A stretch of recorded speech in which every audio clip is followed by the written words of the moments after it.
మరొకసారి మీరు బలపరచాలని ప్రార్థిస్తున్నాము తండ్రి. మా కొరతల్ని క్షమించండి ప్రభువా. ప్రభువా, మా యొక్క తండ్రినైనా మేము చేసిన పొరపాట్లను క్షమించండి ప్రభువా. ఇదిగో నా తండ్రి, ఈ సాయంకాల సమయంలో కూడా మాతో మాట్లాడండి పరిశుద్ధాత్మ దేవ. ప్రభువా, మీరు ఏ ఒక్క వాక్యముతో మాతో మీరు మాట్లాడి మమ్మల్ని బలపరచాలని ఆశిస్తున్నారు తండ్రి. ఆ యొక్క వాక్యంతో మాట్లాడి మమ్మల్ని బలపరచండి తండ్రి. మమ్మల్ని ఆశీర్వదించండి, దీవించండి ప్రభా. ఇదిగో నా తండ్రి నాయన, ఈ రోజున ప్రభా మేము నిత్యమైన బలాన్ని ప్రభా, మాలో ఉన్న బలాన్ని ప్రభా మేము పొందుకునేందుకు తండ్రి నాయన మా కృపను అనుగ్రహించండి. పరిశుద్ధాత్మ దేవ, ఇదిగో నా తండ్రి నాయన, మీరు తండ్రి నాయన మా ఆత్మను బలపరచండి. ఇదిగో ప్రభు, ఈ యొక్క సమయాన్ని తండ్రి నాయన నా మాటలు కాకుండా తండ్రి నాయన ప్రతి ఒక్కటి తండ్రి నాయన మీరు మీ మాటగా మార్చి తండ్రి నాయన నా శరీర రీతిగా తండ్రి నాయన ఏ ఒక్క మాట నేను పలుకుతున్నా ప్రభు, మీ సిలువ నీడలో మరుగుపరుచుకొని తండ్రి నాయన పరిశుద్ధాత్మదేవ మీరు ప్రత్యక్షమై తండ్రి నాయన మా ప్రతి ఒక్కరితో మీరు మాట్లాడాలని ప్రార్థిస్తున్నాం తండ్రి. ఆశీర్వదించండి, నడిపించండి. యేసయ్య మహాపరిశుద్ధ నామములో ప్రార్థించుకున్నాం పరమతండ్రి. ఆమేన్, ఆమేన్. హల్లెలూయా, హల్లెలూయా. మరి పోయిన వారంలో కూడా చూసాము, మరి మరణము భయాన్ని కలిగిస్తుందని, కానీ పునరుద్ధానము శక్తిని ఇస్తుంది. హల్లెలూయా, హల్లెలూయా. మరి పోయిన వారంలో కూడా మరి మరణము వచ్చినప్పుడు ఎవరికి ఏం జరిగిందో ఆ కార్యాన్ని కూడా చూసాం. నాయనూరు విధవరాలు ఎలాగైతే మరణం వచ్చినప్పుడు ఎలాగా ఆమె ఒంటరిగా ఉన్నది, అప్పుడు ప్రభువైన యేసుక్రీస్తు వచ్చినప్పుడు అద్భుతాన్ని చేసి మరణించిన తన కుమారుణ్ణి మరల తిరిగి లేపి ధైర్యాన్ని ఇచ్చాడు. హల్లెలూయా. శక్తిని ఇచ్చాడు, నమ్మకాన్ని ఇచ్చాడు ఆవిడ.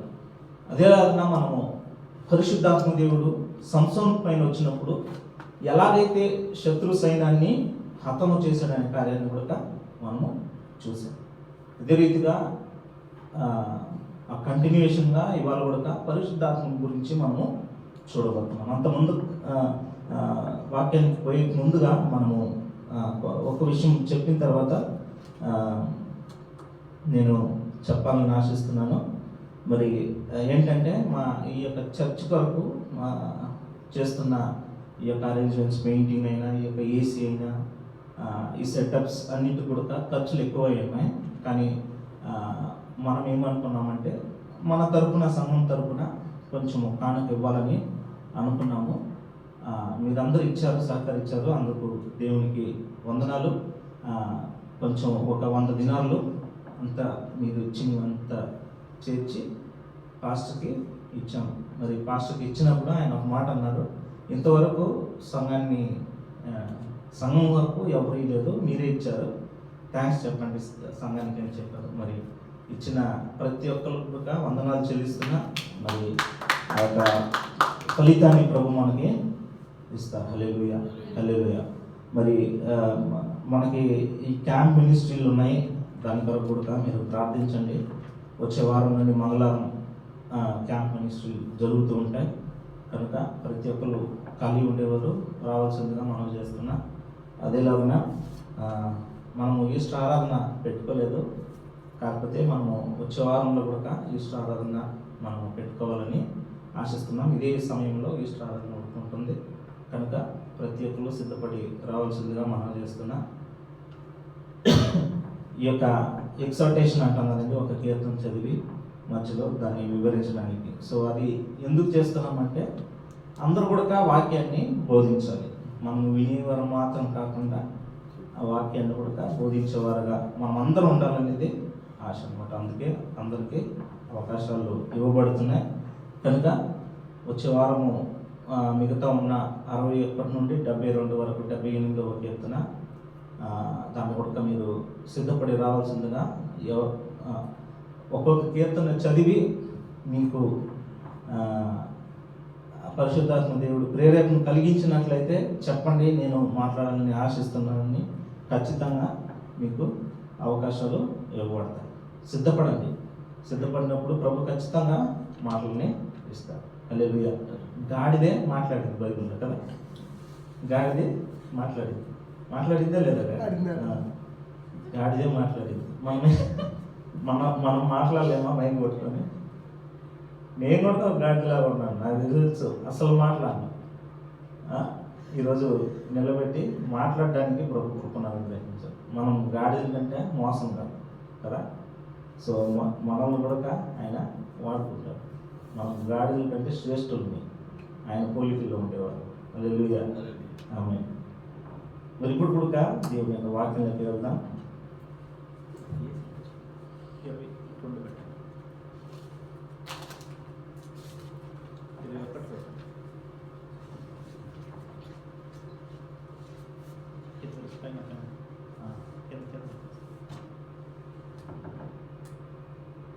హల్లెలూయా. మరి కోలార్ గోల్డ్ ఫీల్డ్ అని ఒక ఊరు ఉండేది. కోలార్ గోల్డ్ ఫీల్డ్ అంటే ఆ ఊర్లో మా సొంత ఊరు అన్నమాట. ఆ ఊర్లో ఏంటంటే బంగారం ఎక్కడైనా బంగారం దొరుకుతుంది. అంటే మట్టి గుడక బంగారమే అన్నమాట. అలా ఉంటుంది. అంటే ఒక 10 మూటలు ఎత్తినామంటే ఒక 2 గ్రాములు దొరుకుతుంది. 10 మూటల మట్టి ఎత్తామంటే 2 గ్రాములు, అందులో 2 గ్రాములు బంగారం దొరుకుతుంది. అలా ఉండే సమయంలో నేను స్కూల్ ఆ టైం చదివేటప్పుడు ఏమైందంటే ఒక తెలిసిన వాళ్ళ ఇంట్లో, అంటే వాళ్ళకి తోట ఉండేది, చిన్న తోట, ఇల్లు ఉండేది. ఉన్న స్థలాన్ని బంగారం ఉంటుంది కదండి. సో వాళ్ళు ఏమనుకున్నారంటే కొందరు ఈ బంగారం తీసేవారు చూశారన్నమాట. వీళ్ళ దగ్గర ఇంటి దగ్గర చాలా బంగారం ఉంది కింద, వాళ్ళకి తిరుగుతూ వాళ్ళకి చెప్పి అధికారులు వచ్చి చెప్పి మనము బంగారాన్ని తీసుకున్నాము. సో అలా అనుకున్నప్పుడు వాళ్ళు ఏం చేశారంటే తోటను దగ్గర తోటలో కొంచెం దొరికింది. దాని తర్వాత ఇంకా ఎక్కువ ఉంటుందని ఇంటి లోపల దవ్వి ఎత్తారు చాలా వరకు బంగారం. కానీ దానికి ముందుగా వాళ్ళకి ఒప్పందం ఏంటంటే దొరికింది ఎంత ఉంటుందో అంతలో మీకు సగం, ప్రభుత్వానికి సగం అని చెప్పారన్నమాట. చెప్పిన తర్వాత ఎత్తినప్పుడు చాలా వరకు బంగారం దొరికినప్పుడు వాళ్ళకి సగం ఇచ్చారు, వాళ్ళు సగం తీసుకున్నారు. కానీ ఆ కుటుంబం మనం చూసినట్లయితే అంతకుముందు అంత కష్టంలో, అంత దరిద్రంలో ఉండేవారు అన్నమాట. అంటే నేనేం చెప్తున్నానంటే బంగారం ఉన్నప్పుడు కూడా వారు దరిద్రతలోనే ఉన్నారు. మనం కూడా మనలో పరిశుద్ధాత్మ దేవుడు ఉన్నాడు.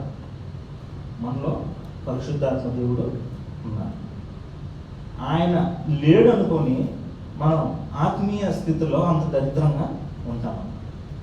మీకు ఆ విషయం చెప్పింది, ఆ కథ చెప్పింది ఇందుకే. మనలోనే పరిశుద్ధాత్మ దేవుడు ఉన్నాడు. ఆయన ఎక్కడూ లేడు. పరిశుద్ధాత్మ దేవా నా పైకి రా అని మనము అడగాల్సిన అవసరం లేదు. హల్లెలూయా. ఎందుకంటే ఆయన మనకి ఇవ్వబడ్డాడు. ఎప్పుడు ఇవ్వబడ్డాడంటే మనము ఏ రోజున ప్రభువైన యేసుక్రీస్తుని సొంత రక్షకుడిగా మనం అంగీకరించామో ఆ రోజున ఆ యొక్క ఆత్మదేవుడు మనలోకి, మన పైకి కాదు మనలోకి ఆయన వచ్చాడు. పోయిన వారంలో చూసాము, సంసోన్ మీదకి పరిశుద్ధాత్మ దేవుడు వచ్చాడు. మీదకి వచ్చినప్పుడు ఏం జరిగింది? తాళ్ళు తెగిపోయింది. బంధించారు.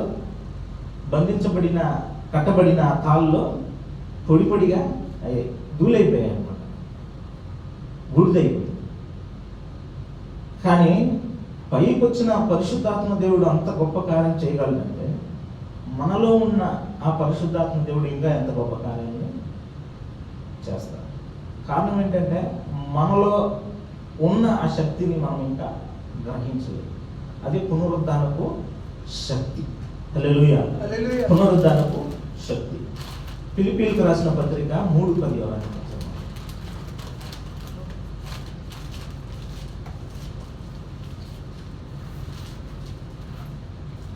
ఏ విధము చేతనైనను మృతులలో నుండి నాకు పునరుద్ధానము కలుగవలెనని ఆయన మరణ విషయంలో సమాన అనుభవం గలవాడై ఆయనను ఆయన పునరుద్ధాన బలమును ఎరుగు నిమిత్తమును ఆయన శ్రమలలో పాలివాడగునకుట ఏం ఎరిగాడంట? ఆయన శ్రమలో పునరుద్ధానపు బలమును ఎరుగు నిమిత్తమును ఆయన శ్రమలలో పాలివాడునగుట ఎట్టిదో ఎరుగు నిమిత్తమును సమస్తమును నష్టపరుచుకొని వాటిని పెంటతో సమానముగా ఎంచుకొనిచున్నాను. ఆమేన్. హల్లెలూయా. మూడో వాక్యం చదవండి. ఎందుకనగా శరీరమును ఆస్పదము చేసుకొనక దేవుని యొక్క ఆత్మ వలన ఆరాధించుచు. దేని వలన ఆరాధిస్తున్నారంట? దేవుని యొక్క ఆత్మ వలన ఆరాధించుచు క్రీస్తు యేసునందు అతిశయపడుచున్న మనమే సున్నతి ఆచరించువారు. ఆత్మయందు ఆరాధించుచు క్రీస్తు యేసునందు అతిశయించున్నాం. హల్లెలూయా. దేని యందు మనము అతిశయించాలి? క్రీస్తు యేసునందు. మనము ఎలా ఆరాధిస్తున్నామో ఆత్మయందు మనము ఆరాధిస్తున్నాం. హల్లెలూయా. మరి ఈ యొక్క వాక్యంలోకి మనము వెళ్ళే ముందుగా పరిశుద్ధాత్మ దేవుడు ఎవరని మనము తెలుసుకోవాలి. హల్లెలూయా. పరిశుద్ధాత్మ దేవుడు ఏదో ఒక ఆత్మ మాత్రమే కాదు, ఆయన ఆత్మ రూపంలో ఉన్నాడు, కానీ ఆయన ఒక వ్యక్తి అన్నమాట. హల్లెలూయా. ఆయన ఒక వ్యక్తి. పరిశుద్ధాత్మ దేవుడు ఒక వ్యక్తి అన్నమాట. వ్యక్తికి హృదయం ఉంటుంది కదా. మనం వ్యక్తులను మనకేమున్నది? హృదయం ఉన్నది. హల్లెలూయా. మనకి హృదయం ఉన్నది కాబట్టి మనము ప్రేమిస్తున్నాం. ఆయనకి హృదయం ఉన్నది కాబట్టి ఆయన ప్రేమిస్తున్నాం. హల్లెలూయా. ఆయన మనల్ని ప్రేమిస్తున్నాడు. నేను చెప్పాను కదా, ఆయన మనలోనే ఉన్నాడు, మనలోనే ఉండి మనల్ని ఆయన ప్రేమిస్తున్నాడు. హల్లెలూయా. మనము ఏ పొరపాట్లు, ఏ పాపాలు, ఏ దేవునికి విరోధమైన కార్యాలు చేసినప్పుడు కూడా ఆయన మనల్ని ప్రేమిస్తూనే లోపల ఉన్నాడు అన్నమాట. రోమీయులకు రాసిన పత్రిక 15:30.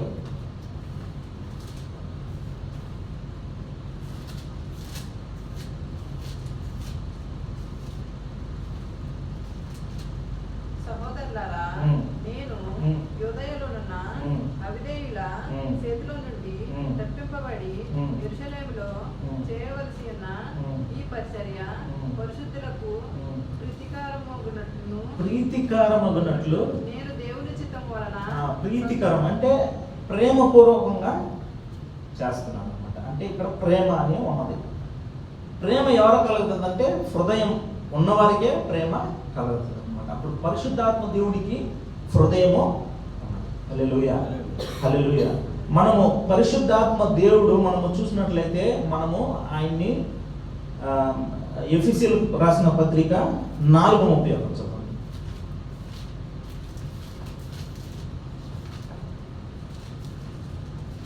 సమస్తమైన ద్వేషము, కోపము, క్రోధము, అల్లరి, దూషణ, సకలమైన దుష్టత్వమును మీరు విసర్జించుడి.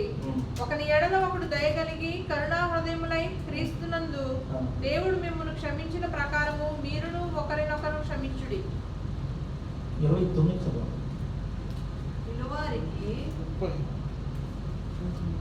విలువారికి మేలు కలుగునట్లు అవసరమును బట్టి క్షేమాభివృద్ధి కరమైన ఆయన దుఃఖపరచకూడదు. పరిశుద్ధాత్మ దేవుని పరిశుద్ధాత్మను దుఃఖపరచకుడి. విమోచన దినముల వరకు ఆయన యందు మీరు ముద్రింపబడి ఉన్నారు. ఎవరిని దుఃఖపరచకూడదంట? దేవుని పరిశుద్ధాత్మని దుఃఖపరచకూడదు. అప్పుడు పరిశుద్ధాత్మ దేవుడు దుఃఖపడతాడు అనమాట. హృదయం ఉండేవారు మనకంతా హృదయం ఉంటుంది కదండి. మనము దుఃఖపడతాం. ఏదైనా మరి ఒక విషయం విన్నప్పుడు, దుఃఖకరమైన విషయం విన్నప్పుడు మనకి దుఃఖం కలుగుతుంది. సేమ్ పరిశుద్ధాత్మ దేవుడు ఎప్పుడైతే మనము పాపం చేస్తామో, ఆయన మాటకి విరోధంగా మనము ప్రవర్తిస్తామో అప్పుడు ఆయనకి దుఃఖం కలుగుతుంది. హల్లెలూయా. అంటే పరిశుద్ధాత్మ దేవునికి హృదయము ఉన్నది. మనకి ఎలాగైతే మనకి హృదయం ఉన్నదో అది ఏలాగా పరిశుద్ధాత్మ దేవుని కూడా హృదయము ఉన్నది. ఆయనకి తలంపులు ఉన్నాయి అన్నమాట. మొదటి ఆయనకి హృదయం ఉందని చూసాం. రెండవది ఆయనకి తలంపులు ఉన్నాయి. హల్లెలూయా. ఆయనకు తలంపులు ఉన్నాయి. ఆయనకు తలంపులు ఉన్నట్లయితే ఆయన జ్ఞానం కలిగిన వాడు. హల్లెలూయా. తలంపులు ఎలాగంటే మనకి వచ్చే ఆలోచనలో మనము జ్ఞానంగా నడుచుకోవాలని మనము ప్రవర్తిస్తూ ఉంటాం. సేమ్ అదేలాగా ఆయన మనకి జ్ఞానాన్ని కలుగజేసే దేవుడు. ఇంగ్లీష్లో ఎన్లైటన్ అని ఉంటుంది అనమాట. మరి అది 1 కొరింథీ పత్రికలో 2:10 ఉంటుంది. చదవద్దంటే మరి అక్కడ మనము చూసినట్లయితే ఆయన వెలుతురై ఉన్నాడని హల్లెలూయా. మరి మరొకటి మనము యోహాను సువార్తలో మనము చూసినట్లయితే ఆయన మనకి బోధించేవాడుగా ఉన్నాడు. మరి జ్ఞానం కలిగిన వారు, బుద్ధి కలిగిన వారు మనకి బోధిస్తారు. ఎవరికైతే జ్ఞానం ఉంటుందో, బుద్ధి కలిగి ఉంటామో వారు బోధిస్తారు. బోధించడం అంటే మనం పిల్లలకి ఏం చేస్తాం, మనము బోధిస్తాం కదా, బోధించే వారంగా మనము ఉంటాం. హల్లెలూయా. ఆయన మనల్ని నడిపించే దేవుడే ఉన్నాడు. ఆయన మనల్ని బోధించే దేవుడు మాత్రం కాదు, ఆయన మనల్ని నడిపించే దేవుడై ఉన్నాడు. ఆత్మదేవుడు, ఆయన హృదయం కలిగిన వాడు, ఆయన తలంపులు కలిగిన వాడు, ఆయనకి చిత్తం ఉన్నదన్నమాట. చిత్తం ఉన్నది. ఇప్పుడు మనకి హృదయం ఉన్నది, మనకి తలంపుల ఆలోచనలు ఉన్నాయి. అలాగ మనకు ఉండేటప్పుడు మనకి చిత్తం కూడా, మనం ఏం చేయాలి, మనం ఎలాగ నడుచుకోవాలనే ఆలోచనలు కూడా ఉంటాయన్నమాట. సేమ్ అదేలాగా పరిశుద్ధాత్మ దేవుని కూడా చిత్తం ఉన్నదన్నమాట. ఆయన మనల్ని మనము ప్రార్థించేటప్పుడు దేవుని యొక్క చిత్తాన్ని ఎరిగి మనం ఎలాగ ప్రార్థించాలని మనకి ఆయన నేర్పించే దేవుడై ఉన్నాడు. హల్లెలూయా. రోమా 7:27 చదవండి. 8:27. మరియు హృదయములను పరిశోధించువాడు ఆత్మ యొక్క మనసు ఏదో ఎరుగును. ఏలయనగా ఆయన దేవుని చిత్త ప్రకారము పరిశుద్ధుల కొరకు విజ్ఞాపనము చేయుచున్నాడు. ఎవరు? పరిశుద్ధాత్మ దేవుడు మనలో ఉండి దేవుని చిత్త ప్రకారము విజ్ఞాపన చేయడానికి ఆయన మనకి తలంపుల్ని ఇచ్చే దేవుడై ఉన్నాడు. హల్లెలూయా. ఆయన చిత్తం కలిగిన వాడు, ఆయన అధికారము కలిగిన వాడు. He has authority. హల్లెలూయా. ఆయనకి అధికారము ఉన్నది. ఆయనకి అధికారం ఉన్నది కాబట్టి ఫిలిప్పుని చూసి ఏం చెప్పాడు? అపొస్తలుల కార్యం 8:26 చదవండి.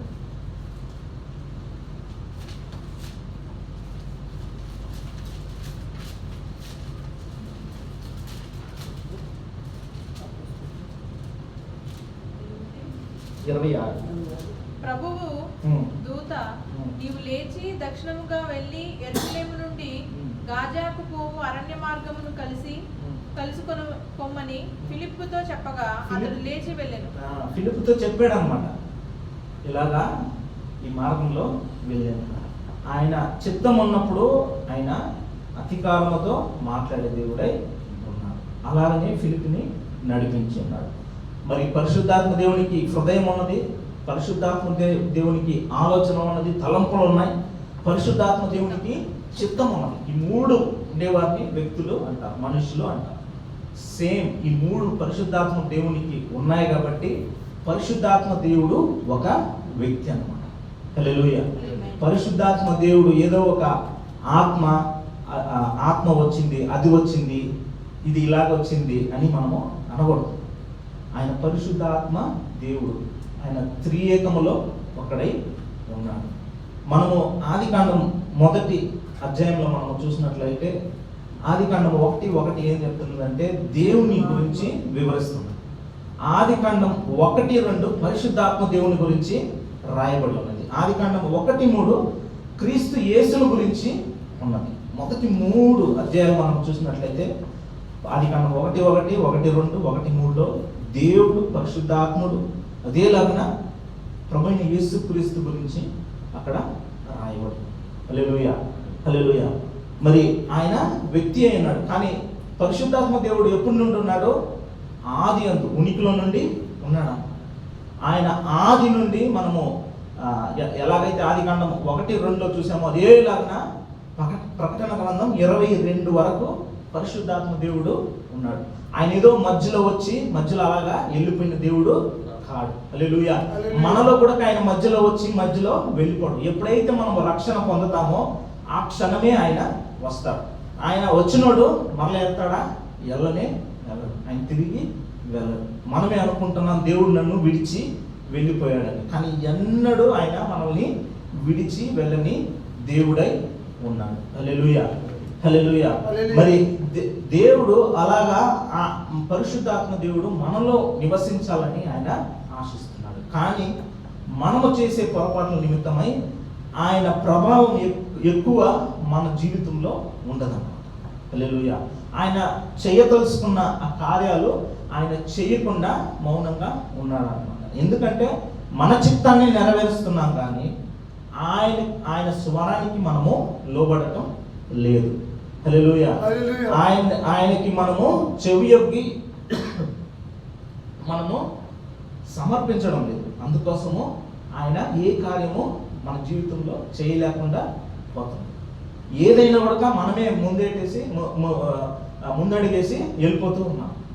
నేను చేస్తా, ఇది చేస్తా, అది చేస్తానని మనము మన ఇష్టానుసారంగా మనము వెళ్తున్నాం. కాబట్టే మన జీవితంలో దేవుని యొక్క కార్యాలు మనము చూడలేని పరిస్థితుల్లో మనము ఉన్నాం. మరి ఈ యొక్క పరిశుద్ధాత్మ దేవుడు ఒక వ్యక్తి అని మనము ఈరోజు మనము గ్రహించినట్లయితే, మన హృదయంలో మనం అంగీకరించినట్లయితే మనం ఏం చేయాలంటే మనము దేవునికి ఎక్కువగా మనము సమర్పించుకోవాలి. మనం ఏం చేస్తూ ఉంటాం? పరిశుద్ధాత్మ దేవా నా మీదకి రా అని అంటూ ఉంటాం. అలా మనము ప్రార్థన చేయకూడదు, చేయాల్సిన అవసరం కూడా లేదు. ఎందుకంటే ఆయన ఆల్రెడీ మనలో ఉన్నాడనమాట. ఆయన మనలో నివసిస్తున్న దేవుడు. ఎప్పుడైతే ప్రభువైన యేసుక్రీస్తు ఆయన మరణించాడో, ఆయన వాగ్దానం చేసినలాగానే పరిశుద్ధాత్మ దేవుడు మనకి అనుగ్రహించబడ్డాడు. ఆయన అనుగ్రహించబడ్డాడే కాబట్టి ఈరోజు కూడా మనలో ఆయన నివసిస్తున్నాడు. పాత నిబంధనలో మనం చూసినట్లయితే టెంపరవరీగా సంసోన్ మీదకి ఎలాగొచ్చాడు? అప్పుడు పరిశుద్ధాత్మ దేవుడు వచ్చి వెళ్ళిపోయాడు అన్నమాట. అంటే కాసేపు ఉండి వెళ్ళిపోయాడు. అనేక సందర్భాల్లో మరల సౌలు గురించి మనం చూసినట్లయితే పరిశుద్ధాత్మ దేవుడు తనని విడిచాడని మనము చూస్తాం. దావీదు మీదకు పరిశుద్ధాత్మ దేవుడు వచ్చాడని మనము చూస్తూ ఉంటాం. అనేక మార్లు మనం అలాగా పరిశుద్ధాత్మ దేవుడు వచ్చాడు అని మనము చూస్తూ ఉంటాం. కానీ పరిశుద్ధాత్మ దేవుడు టెంపరవరీగా ఉన్నాడు. కానీ కొత్త నిబంధనలకు మనం వచ్చినట్లయితే పరిశుద్ధాత్మ దేవుడు మనలో ఉన్నాడని మనము చూస్తూ ఉన్నాం. ఆయన వ్యక్తిగా ఉన్నాడు. ఆయన మనలో ఆయన నివసిస్తున్నాడు. ఆయన ఎందుకు మనలో నివసిస్తున్నాడంటే, తండ్రి అయిన దేవుడు ఏదైతే మనకి ఆ యొక్క బహుమానాన్ని పరలోకంలో మనకి సిద్ధపరచాడో, ఆ యొక్క బహుమానాన్ని ప్రభువైన యేసుక్రీస్తు ఈ లోకానికి తెచ్చాడు. హల్లెలూయా. ఆ యొక్క బహుమానమే ప్రభువైన యేసుక్రీస్తుగా ఈ లోకానికి దిగి వచ్చాడన్నమాట. ఆయన ఈ లోకంలోకి జన్మించక మునిపే ఆయన పరిశుద్ధాత్మతో నింపబడిన వాడే ఆయన జన్మించాడు. ఆయన జన్మము నుండి మనము చూసినట్లయితే ఆయన పరిశుద్ధాత్మతో నింపబడిన వాడే ఆయన జన్మించాడు. మరణము పొందేంత వరకు, ఆయన మరలా ఎత్తబడేంత వరకు కూడా, ఆయన పరలోకానికి వెళ్ళేటప్పుడు కూడా ఆయన పరిశుద్ధాత్మ దేవుణ్ణి మనకి సత్యముగా ఆయన వాగ్దానముగా ఇచ్చాడు. ఆ పరిశుద్ధాత్మ దేవుడు మనలో ఆయన ఉన్నాడు. మనలో ఆయన ఉన్నాడు కాబట్టి మనము దేని గురించి మనము భయపడకూడదు. మనము ఎక్కువ మన కార్యాలే చేస్తున్నాం కాబట్టి, ఎక్కువ మన యొక్క స్థానాన్ని, అంటే మన యొక్క చిత్తాన్ని మనము ఎక్కువగా తీసుకుంటున్నాం కాబట్టి ఆయన యొక్క చిత్తాన్ని మనము నెరవేర్చలేకుండా ఉన్నాం. ఎక్కువ మన యొక్క వంతే ఉంది కాబట్టి పరిశుద్ధాత్మ దేవుని యొక్క వంతు లేదు కాబట్టి మన జీవితంలో కూడా ఆశీర్వాదాలు లేవు. మరి ఈ రోజు నుండి మనం ఏం చేయాలంటే ఆయన యొక్క వంతు, ఆయన యొక్క చిత్తానికి మనల్ని అప్పచెప్పుకోవాలి. ఆయనకి మనము హస్తాన్ని ఇచ్చినట్లయితే, ఆయనకి మన జీవితాన్ని నడిపించే ఆ యొక్క క్రమాన్ని మనం ఇచ్చినట్లయితే ఆ గొప్ప అద్భుతాలని, ఆశ్చర్యకారాన్ని మన జీవితంలో కూడా మనము చూస్తూ ఉంటాం. హల్లెలూయా. అందుకే మనము చదివాము, పౌలు ఆయన చూసినట్లయితే క్రీస్తు యేసు యొక్క, ఇక్కడ మనము చూస్తాం 2వ ఫిలిప్పీయులకు రాసిన పత్రిక 2:9 మరి ఆయన నామంలో అన్ని నామముల కంటే పైనామం అని ఇక్కడ రాసి ఉన్నారు. ఆయన నామాన్ని వివరిస్తూ ఆయన వచ్చేటప్పుడు ఆయన శరీర రీతిగా అనేకులు మరి గొప్ప గొప్ప కార్యాలు చెప్తూ ఉన్నారు. చెప్తూ ఉండేటప్పుడు మరి పౌలు గారు శరీర రీతిగా హెచ్చించుకోవాలంటే, అంతకంటే నేనే గొప్పగా చెప్పుకోవాలి. నేనే గొప్పగా చెప్పుకోవాలి అంటే ఎందుకంటే 8వ రోజున సున్నతి పొందిన వాడను, హిబ్రియుడును, బెంజమీను గోత్రానికి చెందినవాడును, నేను ధర్మశాస్త్రాన్ని పాటించిన వాడును.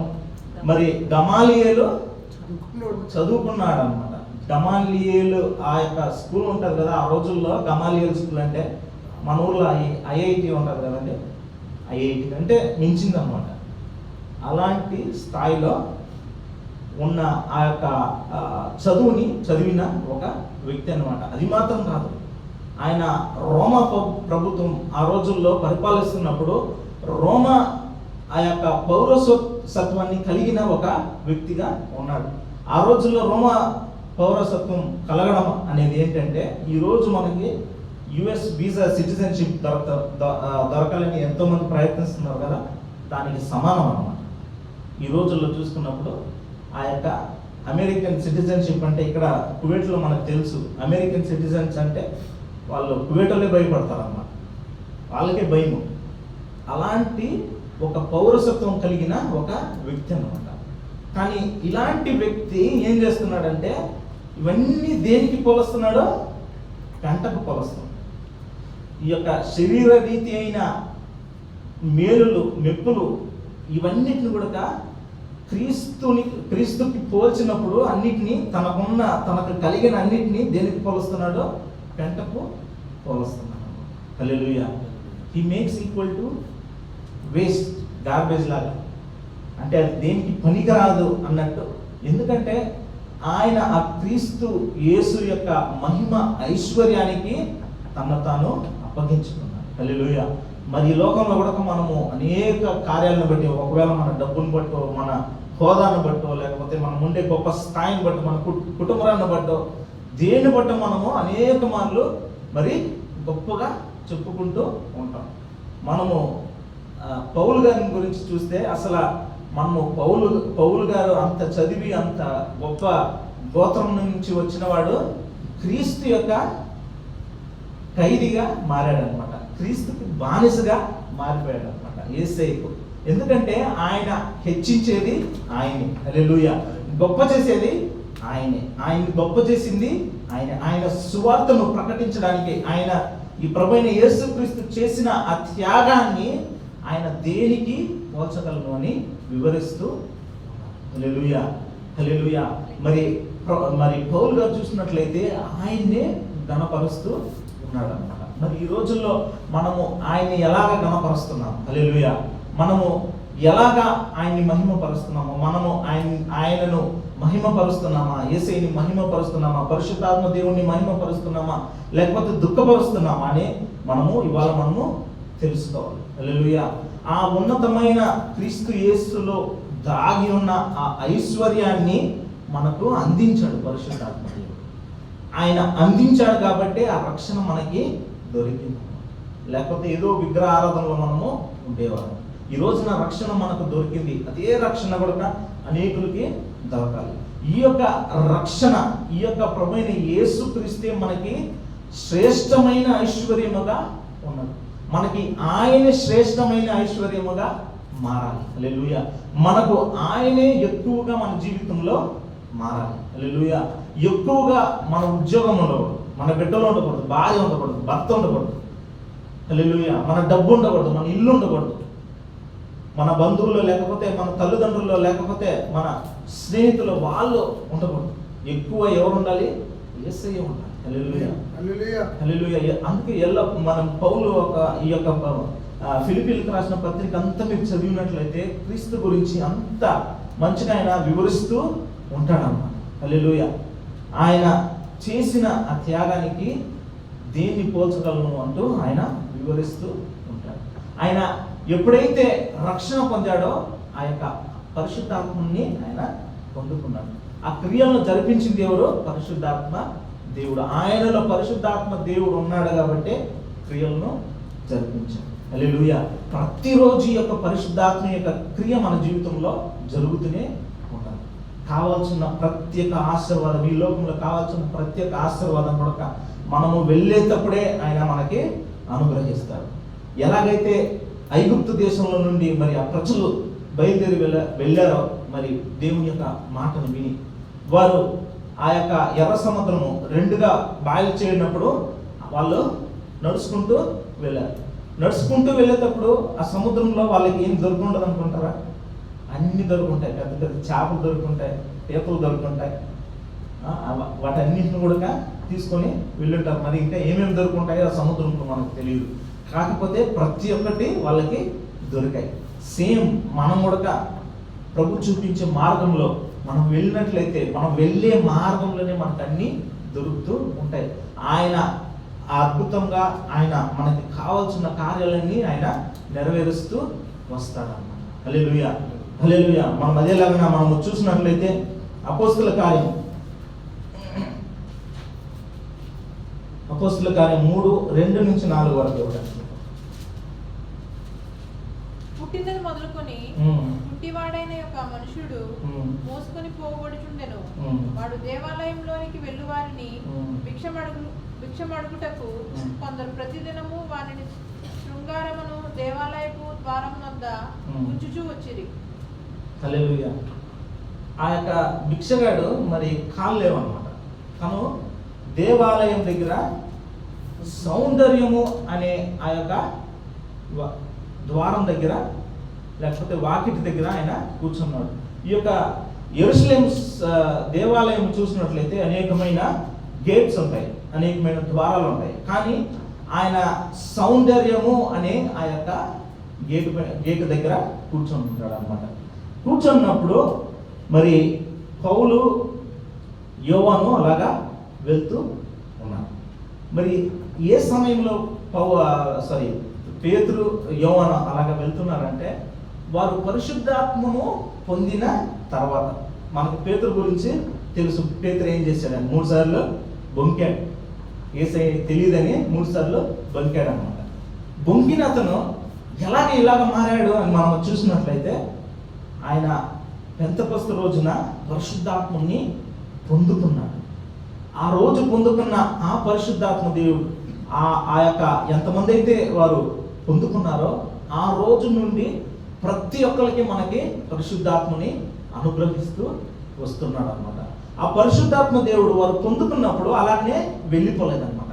ఆ పరిశుద్ధాత్మ దేవుడు వాళ్ళలో ఉండి మరి క్రియ చేస్తూ వచ్చాడనమాట. వాళ్ళ ఉండి వారిని ధైర్యముగా మార్చాడు.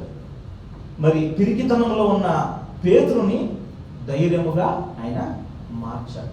ధైర్యముగా నిలిచి మాట్లాడడానికి కృపను అనుగ్రహించాడు. మరి ఎప్పుడైతే పరిశుద్ధాత్మ దేవుడు మనలో ఉన్నాడని మనం గ్రహిస్తామో మనలో ఉన్న భయము వెళ్ళిపోవాలి. ఈ లోకంలో మనము ఏం చేయబోతున్నాను, లేకపోతే నా యొక్క అవసరతలు ఎలాగ సంధించబడతాయి, లేకపోతే నా రోగం పోద్దా, లేకపోతే నాకున్న ఈ యొక్క ఉద్యోగం పోద్దా, లేకపోతే నేను పోషించగలనా నా కుటుంబాన్ని అని ఆ భయాలన్నీ పోతాయన్నమాట. ఎప్పుడైతే పోతాయంటే ఎప్పుడైతే పరిశుద్ధాత్మ దేవుడు మనలో ఉన్నాడని మనం గ్రహించినట్లయితే ఈ లోకంలో ఉండే ఒకవేళ వ్యక్తులను చూసి భయపడుతున్నట్లయితే వ్యక్తులు ఆ యొక్క భయాన్ని నుంచి కూడా ఆయన విడిపించే దేవుడు. అధికారులను చూస్తూ భయపడుతున్నట్లయితే ఆ భయంలో నుండి కూడా ఆయన తొలగించే దేవుడై ఉన్నాడు. హల్లెలూయా. మనలో ఎప్పుడైతే ఈ పరిశుద్ధాత్మ దేవుడు ఉన్నాడని మనం గ్రహిస్తామో అప్పుడు దేవుడు గొప్ప కార్యాన్ని చేస్తాడు. హల్లెలూయా, హల్లెలూయా. ఆయన ఈ యొక్క సౌందర్యము అనే ఆ యొక్క ద్వారాన్ని ఆయన కూర్చున్నప్పుడు మరి ఈ యొక్క భిక్షగాడు కూర్చున్నప్పుడు మరి పేతురు దాని తర్వాత యోహాను వెళ్తూ ఉంటారన్నమాట. భిక్షగాడికి అక్కడ కూర్చొని భిక్షం ఎత్తుకునే వాడిని ఎలాగా వారిని ట్రీట్ చేస్తాము మనకు తెలుసు కదా. ఇప్పుడు ఎవరికైనా భిక్షం వేయాలంటే కొందరు ఏం చేస్తారు, కొందరు అస్సలు వేయకుండా పట్టించుకోకుండా అలాగే వెళ్ళిపోతారు. సరే పానీలే అని పశ్చాత్తాపడి ఒకవేళ వేసినట్లయితే వాడిని ఎవరైనా ఇలాగ వెళ్ళి ఇలాగ మూడు చూసి డబ్బులు వేస్తారు. వాడికి ఎవరు వేయరు. భిక్షం ఎత్తుకునేవాడని అసలు వాడు మూతి కూడా చూడకుండా అలాగా వేసేసి వెళ్తూ ఉంటాడు. అలాంటి పరిస్థితి వాడు. కానీ పేతురు ఏం చేశాడు, నన్ను చూడని చెప్పాడు. హల్లెలూయా. పేతురు ఏం చేశాడంటే ఇక్కడ నన్ను చూడని చెప్పాడు. ఇక్కడ నా దగ్గర డబ్బు లేవు కానీ నన్ను చూడని చెప్పాడు. హల్లెలూయా. నన్ను చూడని చెప్పి, నా దగ్గర డబ్బు లేదు కానీ వెండి బంగారము లేదు కానీ యేసయ్య నామంలో లేచి నడువు అన్నప్పుడు లేచి నడిచాడు. హల్లెలూయా. మన జీవితంలో కూడా మన యొక్క బలహీనతల్ని, మన యొక్క సమస్యల్ని మనము ఎదుర్కోవాలి, మనము చూడాలి. మనము ధైర్యంగా మనము చూసినట్లయితే, యేసయ్య ఆత్మలో మనము నిండిన వారంగా మనము ఆ యొక్క సమస్యను చూసినట్లయితే, ఆ యొక్క సమస్య మనకి ఆశీర్వాదకరంగా మారేది. కింద వచనాలు మనం చూసినట్లయితే, వాడు లేచి గంతులేస్తూ దేవుని ఆలయంలోకి వెళ్ళాడు. హల్లెలూయా. అదేలాగా మనం కూడా ఎప్పుడైతే ప్రభు అయిన యేసుక్రీస్తు తన ముఖాన్ని మన వైపు చూపించాడు, దీనులమైన మన వైపు, ఎలాగైతే పేతురు ఆ యొక్క భిక్షగాడికి ముఖాన్ని చూపించి ధైర్యంతో యేసయ్య నామంలో లే అని చెప్పాడో, దేలాగనే ఎప్పుడైతే మనము యేసయ్య ముఖాన్ని మనము చూస్తామో, ఎప్పుడైతే యేసయ్యని మనము చూడటానికి ప్రారంభిస్తామో, అప్పుడు మనము లేస్తాం. హల్లెలూయా. మన సమస్యల నుండి మనము లేస్తాం. మన యొక్క ఇబ్బందుల్లో నుండి, మన యొక్క రోగముల నుండి మనము లేచి మనము గంతులు వేసే వారంగా మనము మారుతాం. హల్లెలూయా. అలాగా ఎలాగైతే వాడు లేచి నిలబడాడో, లేచి దేవుని యొక్క ఆలయంలోకి వెళ్ళి మరి అందరికీ చూపించాడు దేవుడు చేసిన గొప్ప కార్యాలు. ఆ ఒక్క కార్యం చేసిండు కాబట్టి అన్ని బాధలు, అన్ని హింసలు సహించారు పేతురు, యోహాను ఇద్దరు కలిసి. మనము ఇంకా చదువుకుంటూ వెళ్ళినట్లయితే అన్ని నిందలు మోపారన్నమాట ఒక అద్భుతానికి. అలాంటి అద్భుతము మరి దేవుని దేవాలయంలోకి వెళ్తానే ఆ భిక్షగాన్ని అలాగనే ఇంకా బెంబెలైపోయి చూస్తూ ఉన్నారనమాట. ఆశ్చర్యంగా చూస్తూ ఉన్నారు. అదే ఈడు అక్కడ భిక్షం ఎత్తుకున్నాడో కదా, ఈడే ఇలాగ మారిపోయాడని చూడడానికి ప్రారంభించారు. హల్లెలూయా. మనల్ని కూడా ప్రజలు చూస్తారు. ఇవాళ మనం అనుకోవచ్చు మన బంధువులే లేకపోతే మన స్నేహితులే మనల్ని చిన్న చూపు చూస్తున్నారని మనం అనుకోవచ్చు. ఆ భిక్షగాన్ని ఎలాగ చూస్తుంటారండి కదా, అలాగా చాలా ఒక దీనమైన పరిస్థితుల్లో తను ఉన్నాడు. అలాంటి చూపుతో మరి ఒక పనికిరాని వాడిగా ఎన్నుకొని, అలాంటి దీన పరిస్థితుల్లో ఉన్నవాడిని అస్సలు వాడిని మనిషిని పట్టించుకోకుండా, వాడిని అసలు చూడకుండా కూడా అనేక మంది వెళ్ళిపోయారు. కానీ ఆ యొక్క దీనుని, ఆ యొక్క భిక్షగాన్ని ప్రభు లేపాడు. ఎలాగా తను లేచాడంటే, మరి ఆ యొక్క పేతురు యొక్క మరి యోహానికి తనలో ఉన్న ఆ పరిశుద్ధాత్మ యొక్క శక్తిని పొందుకున్నారు కాబట్టి, యేసయ్య అనే నామాన్ని ఉచ్చరించినప్పుడు, యేసయ్య అనే నామాన్ని పలికినప్పుడు ఆ యొక్క మరి వ్యాధి కలిగిన వాడు స్వస్థతని పొందుకున్నాడు. హల్లెలూయా. మనమందరం కూడా అదే ఆత్మని ప్రభు ఈ రోజు కూడా మనలో ఆయన కూర్చున్నాడు. ఆ యొక్క ఆత్మను గ్రహించిన వారంగా మనము ఉండాలి. ఆ యొక్క పరిశుద్ధాత్మ దేవుడు ఆ రోజుల్లో ఏ అయితే అద్భుతాలను చేశాడో అదే పరిశుద్ధాత్మ దేవుడు మనకి ఇవ్వబడి ఉన్నాడు. అదే అద్భుతాలని పరిశుద్ధాత్మ దేవుడు మన ద్వారా కూడా చేయగలడు. హల్లెలూయా. హల్లెలూయా. మనము ధైర్యము తెచ్చుకోవాలి ఈ రోజున. హల్లెలూయా. మనము దేనికి భయపడకుండా మనము ధైర్యాన్ని తెచ్చుకున్నట్లయితే పరిశుద్ధాత్మ దేవుడు మనలో నుండి ఆయన క్రియ చేస్తాడు. మనకంటే, మన కార్యాల కంటే, మన ఇష్టాల కంటే, మన చిత్తాని కంటే ఎక్కువగా ఆయన చిత్తానికి మనము అప్పచెప్పుకున్నట్లయితే ఆయన మన జీవితంలో కూడా అద్భుతాలని చేసే దేవుడై ఉన్నాడు. ఆయన మనల్ని నడిపించే దేవుడై ఉన్నాడు. ఎలాగ నడిపించే దేవుడై ఉన్నాడు? ఆయన మనల్ని అద్భుతంగా నడిపించే దేవుడై ఉన్నాడు. ఒకవేళ మనం అనుకోవచ్చు ఇన్ని రోజులు నన్ను ఆయన నడిపించాడని, కానీ ఇక తర్వాత పరిశుద్ధాత్మ దేవుడు నాలో ఉన్నాడు, ఆయన క్రియ చేస్తాడని విశ్వసించినట్లయితే ఆయన మనల్ని ఎలాగ నడిపిస్తాడంటే అద్భుతంగా ఆయన నడిపిస్తాడు. హల్లెలూయా. హల్లెలూయా. మనల్ని ఆయన అద్భుతంగా నడిపించే దేవుడు. ఆయన మన జీవితంలో అద్భుతాలని చేసే దేవుడై ఉన్నాడు. హల్లెలూయా. అందరూ లేచి నిలబడండి.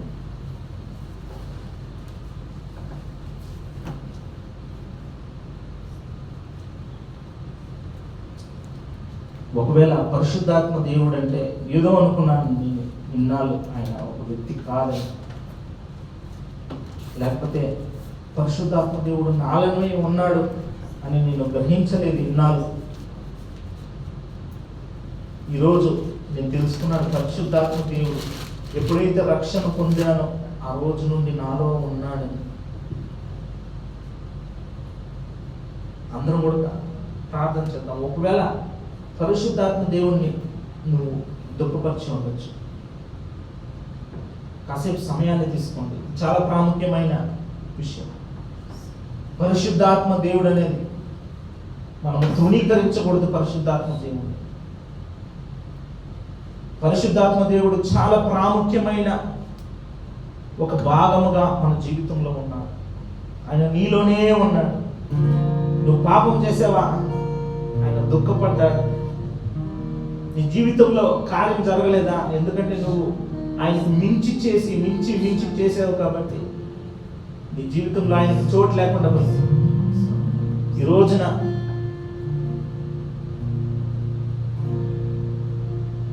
ఆయన ముఖాన్ని చూస్తావా? పేతురు నా వైపు తిరుగని చెప్పాడు, నన్ను చూడని చెప్పాడు. ఈ రోజున మనము ఆ సిలువను చూసినట్లయితే మన పాపాల నుండి క్షమాపణ మనకు దొరుకుతుంది. సిలువలో వేలాడిన ఆ యేసుని మనము చూసినట్లయితే, ఆయన పొందిన గాయాల్ని మనము చూసినట్లయితే, ఆయన శరీరంలో కారుతున్న రక్తాన్ని చూసినట్లయితే మన పాప క్షమాపణ కలుగుతుంది. ఆ పాపం వల్లనే కదా దేవుణ్ణి చూడలేకుండా ఉన్నాం. ఆ పాపం వల్లనే కదా దేవుని వైపు తిరగలేకుండా ఉన్నాం. ఈ రోజున ప్రభా నన్ను క్షమించండి, పరిశుద్ధాత్మ దేవా నువ్వు నాలోనే ఉన్నావని ప్రభా గ్రహించలేకుండా పోయాను తండ్రి. నాయన ఇన్నాళ్ళు ప్రభా నన్ను ఒక్కసారి కూడా తండ్రి నన్ను బలపరచండి, నన్ను క్షమించండి, మీ రక్తముతో కడగండి పరిశుద్ధాత్మ దేవా. ఇదిగో నా తండ్రి నైనా అద్భుతాలను చేయండి ప్రభా. మీ మాటకి విధేయత చూపించేవాడిని కదా తండ్రి నైనా నన్ను మార్చండి ప్రభా. మీరు నాలోనే ఉన్నారని ప్రభా నేను గ్రహించాను ప్రభా. ఈ రోజే తండ్రి నైనా అది తెలియకుండా ప్రభా మూర్ఖుడుగా ప్రవర్తించాను తండ్రి, నన్ను క్షమించండి ప్రభా. ఓ మీరు నాలోనే ఉన్నారని తెలియకుండా పోయింది ప్రభా.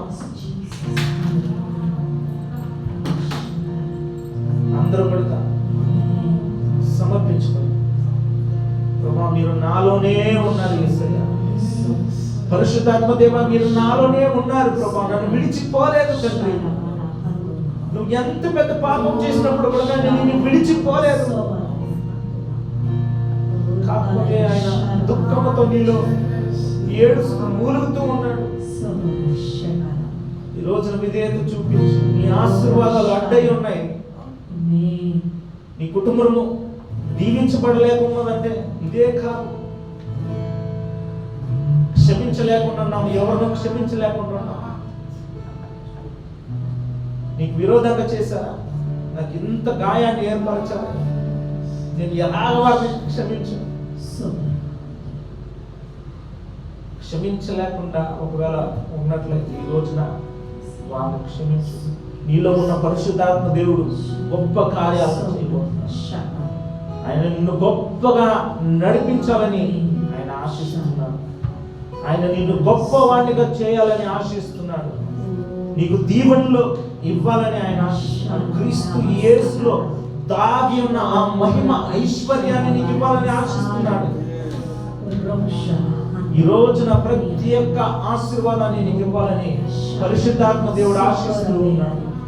అందరూ కూడా మనము సమర్పించుకున్నట్లయితే మన ఆశీర్వాదాలు, ఏ ఆశీర్వాదాలు అయితే మనం ఇంకా పొందుకోకుండా ఉన్నామో ఆశీర్వాదాలని మనము పొందుకుంటాము.